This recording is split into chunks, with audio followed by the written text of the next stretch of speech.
বিসমিল্লাহির রহমানির রহিম। আসসালামু আলাইকুম। যমুনা গার্মেন্টস ট্রেনিং সেন্টারের পক্ষ থেকে আমি রাজু খান আপনাকে স্বাগত জানাই। আমি আজকে আপনাকে দেখাবো ব্যাক পকেট জোন। বুঝতে পারছেন? Back pocket zone. Back pocket zone প্রথমে যে যদি ডান পার্শ্বের গার্ডটা থাকে, এই যে দেখাও, দেখাও এখানে দেখাও। এই যে ডান পার্শ্বের মোটা গার্ড যেখানে থাকবে ওইখানে পকেট জোন হবে। যেখানে বাম পার্শ্বের এই মোটা গার্ডটা থাকবে বাম পার্শ্বে ওটাতে লেগ হ্যাম হবে। ঠিক আছে?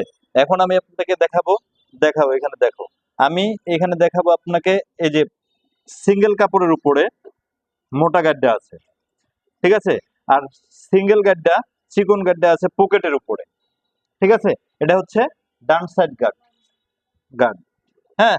এই যে এখান থেকে এখন 160 সিলেট হবে মোটা গার্ডের সাথে এইভাবে ঘেঁষে যাবে পকেটটা, ঠিক আছে? এই পকেটে এইভাবে ঘেঁষে যাবে। এই যে এখান থেকে শুরু করে 160 সেলাই হবে। এই যে আমি আপনাকে শিখাইছিলাম ওয়ান স্টিচ মারতে, এই ওয়ান স্টিচটা পকেটের কোনায়, কাছে দেখাও। এই যে ওয়ান স্টিচটা পকেটের কোনায় লাগবে, হ্যাঁ। এই কারণে আমি যারা প্রথমে আসে তাদেরকে আমি ওয়ান স্টিচটা শিখাই, ওয়ান স্টিচ দিতে শিখাই কিভাবে দেওয়া লাগে। এই যে এই হলো ব্যাক পকেট জয়েন। বুঝতে পারছেন? এইভাবে ব্যাক পকেট জয়েন করতে হবে। বুঝাতে পারছি? Thank you.